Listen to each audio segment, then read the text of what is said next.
فتح مکہ اسلام کی تاریخ کا روشن باب ہے۔ اللہ نے اہل ایمان کو سرخروئی دی، کامیابی عطا کی۔ جس شہر سے حضور علیہ الصلاۃ والسلام ہجرت کر کے مدینہ تشریف لے گئے تھے، اور اہل مکہ نے حضور کو اذیتیں دیں، تکلیفیں پہنچائیں، کوڑے پھینکے، اوجریاں ڈالیں، آج اسی شہر میں فاتح بن کے حضور جلوہ فراز ہو رہے ہیں۔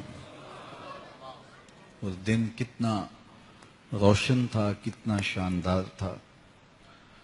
غزوہ فتح مکہ کا سبب قریش کی معاہدہ شکنی قرار پایا۔ یہ شان و شوکت کا زمانہ ہے۔ 10,000 کا لشکر جرار لے کر کے حضور مکہ کی طرف عازم سفر ہوئے۔ جب یہ اتنا بڑا لشکر مدینہ سے باہر نکلا تو اس کی ایک ہیبت تھی۔ ایک کتیا نے بچے دیے ہوئے تھے، وہ اس کو دودھ پلا رہی تھی۔ حضور نے ایک صحابی حضرت جمیل بن سراقہ رضی اللہ تعالیٰ عنہ کو وہاں کھڑا کر دیا، کہا تم یہاں رک جاؤ اور سارے لشکر کے گزرنے تک تم نے یہاں موجود رہنا ہے، کوئی اس کتیا کو نقصان نہ پہنچا سکے۔ یہ میرے حضور کا دیا ہوا دین ہے۔ چلتے چلتے مرہ زہران کے مقام پہ حضور نے پڑاؤ کیا۔ یہ مکہ المکرمہ کے قریب ایک علاقہ ہے۔ رات ہوئی تو حضور نے ارشاد فرمایا کہ کشادہ کشادہ خیمے لگاؤ اور ہر بندہ خیمے کے آگے آگ روشن کرے۔ حضور کی آرزو یہ تھی کہ مکے والے اس منظر کو دیکھ سکیں اور لڑائی کی نوبت نہ آئے، قتل و غارت تک ماجرا نہ جائے، اور ان کے دل میں ہیبت پیدا ہو جائے اور وہ خود ہی اطاعت قبول کر لیں۔ اب لشکر گزر رہا ہے، کبھی کوئی قبیلہ جھنڈے تھامے جا رہا ہے، کبھی 10,000 کا لشکر تھا۔ تو ابو سفیان کی زبان سے بے ساختہ نکلا، عباس تیرے بھتیجے کی بادشاہت قائم ہو گئی۔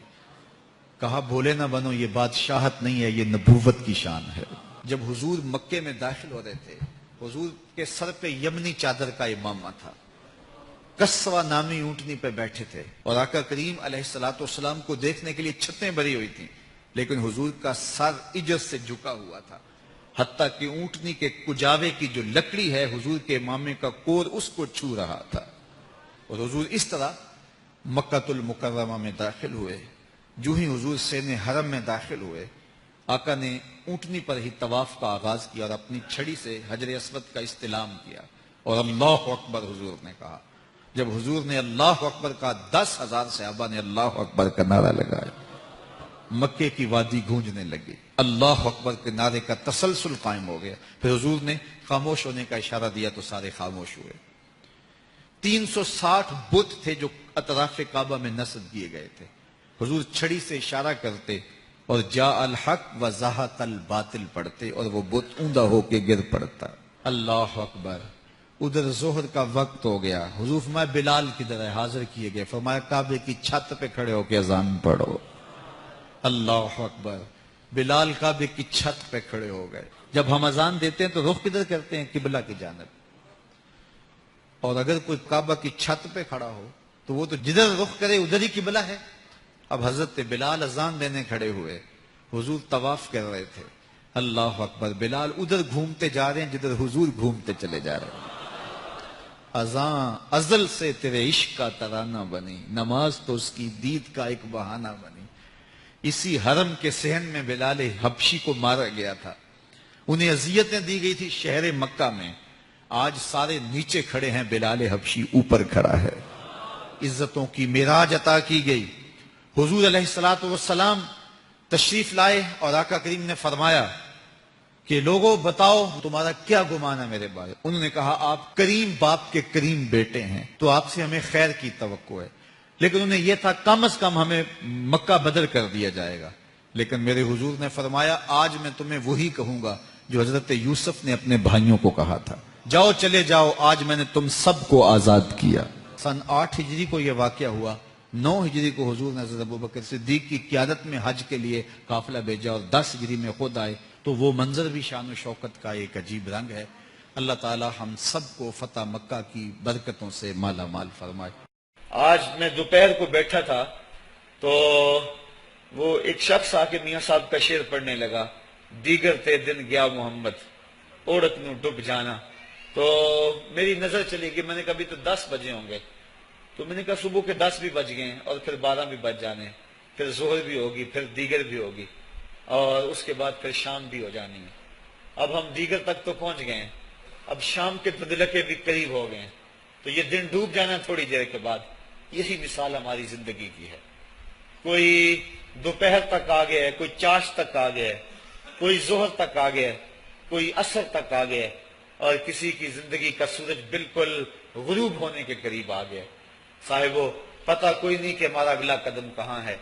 اس سے قبل کہ کوئی حجت باقی نہ رہے, مجھے آپ کو اپنی زندگی پہ نظر ثانی کرنا ہوگی, اپنے گناہوں کا اور اپنی نیکیوں کا حساب لگانا ہوگا. ایک ترازو تو کل محشر کے میدان میں لگے گا, ایک ترازو ضمیر کی عدالت میں آج ہی لگانا ہوگا. ہمیں دیکھنا ہوگا ہمارے پلے کتنے عمل ہیں اچھے, اور جو اچھے عمل ہیں ان میں خلوص والے کتنے ہیں, لوگوں کے دکھاوے والے کتنے تھے, رب کے لیے کتنے عمل کیے اور لوگوں کے لیے کتنے کیے. تو پھر ترازو لگا کے ہم نے اپنے اعمال نامے کو آج ہی تولنا ہے اور وزن کرنا ہے, اور اپنی زندگی کو نیکی کا حسن دینا ہے. وقت کٹ رہا ہے, زندگی لمحہ لمحہ موت کے قریب ہو رہی ہے. قبل اس سے کہ کوئی حجت باقی نہ رہے, ہم ہاتھ ملتے رہ جائیں, پچھتاتے رہ جائیں, تو کیا فائدہ ہوگا. بلکہ میں نے تو پڑھا کتابوں میں, علماء لکھتے ہیں قیامت کے دن تو نیکوکار بھی پچھتائیں گے. بدکاروں نے تو پچھتانا ہی پچھتانا ہے, نیکوکار بھی پچھتائیں گے. بدکار تو اس لیے پچھتائیں گے انہوں نے اتنے گناہ کیوں کیے, تو نیکوکار کیوں پچھتائیں گے. جب وہ اپنے اچھے اعمال کی جزا دیکھیں گے تو وہ پچھتائیں گے, ہائے جو چند لمحے ضائع ہو گئے وہ بھی کیوں ضائع ہو گئے, وہ بھی میں نے کیوں برباد کر دیے, وہ بھی اس راستے پہ ڈالے ہوئے ہوتے. تو آج مجھے آپ کو موقع ہے, ذرا نظر دوڑائیں نا, آج ہم کتنوں کو کندھوں پہ اٹھا کے قبرستان چھوڑ آئے ہیں. حضرت غوث اعظم رضی اللہ تعالیٰ عنہ فرماتے ہیں, جا کے قبرستانوں میں دیکھو کتنے کتنے حسینوں کی مٹی خراب ہو رہی, جو اپنے بدن پہ ایک چٹکی مٹی نہیں پڑنے دیتے تھے, آج ان کا کفن بھی تار تار ہو گیا. جو اپنے کلف لگے کاٹن کو سلوٹ نہیں آنے دیتے تھے, آج ان کے کفن بھی ٹوٹ گئے ہیں اور ہڈیوں کے جوڑ جوڑ الگ ہو گئے. تو وقت ہمارے اوپر وہ آنے والا ہے. کسی نے آج تک موت کا انکار نہیں کیا. میں نے لوگوں کو خدا کا انکار کرتے دیکھا, آپ نے بھی دیکھا, لیکن کوئی موت کا آج تک انکار کرتا نہیں دیکھا گیا. موت اپنا آپ منوا لیتی ہے. میں اور آپ موت کے بتدریج قریب ہو رہے ہیں. ہمارا اٹھنے والا ہر قدم ہمیں موت کے قریب کر رہا ہے. تو قبل اس سے کہ وہ وقت آ جائے اور کوئی حجت باقی نہ رہے اور ہم ہاتھ ملتے رہ جائیں, وقت پر کافی ہے ایک قطرہ بھی آب خوش ہنگام کا. جل گیا جب کھیت برسا می تو پھر کس کام کا, پھر تو پچھتاوا ہی ہوگا. آج ہم پچھتا لیں تاکہ زندگی میں حسن نیکی کا آ جائے. یہ میری آپ سے درد مندانہ اپیل ہے, گزارش ہے, اور میری آپ سے التماس ہے کہ یہ تھوڑی سی زندگی اللہ نے جو مجھے اور آپ کو ودیعت کی ہے, یہ بڑا تھوڑا سا عرصہ ہے, تھوڑا سا موقع ہے. یہ دنیا بوائی کا موسم ہے, آخرت کٹائی کا موسم ہے. جو بوائی کے موسم کو برباد کر بیٹھا ہے, کٹائی کے موسم میں اس کے ہاتھ کچھ نہیں لگتا. تو آج تخم عمل ڈال لیں. آج ایک بیج ڈالیں گے, کل 70 کاٹ لیں گے. لیکن اگر آج کچھ نہ کیا, اپنی سانسیں برف کی طرح پگھلا دی, تو یہ اس شخص کی طرح ہے جو پھٹے پہ رکھ کے برف کہہ رہا ہے کہ میرے اوپر رحم کرو. اگر تم نے میرے سے برف نہ خریدی تو میرا راس المال بھی لٹ جائے گا.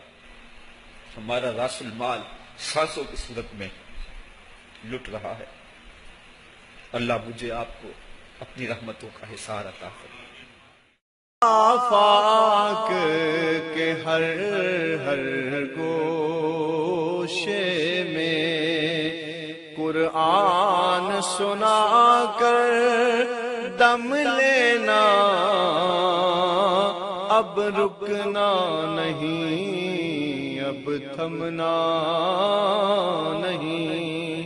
فردوس میں جا کر دم لینا, آفاق کے ہر ہر گوشے میں قرآن سنا کر دم لینا, اب رکنا نہیں, اب تھمنا نہیں. آفاق کے ہر ہر گوشے میں قرآن سنا کر دم لینا، اب رکنا نہیں، اب تھمنا نہیں، فردوس میں جا کر دم لینا، آفاق کے ہر ہر گوشے میں قرآن سنا کر دم لینا، اب رکنا نہیں، اب تھمنا نہیں۔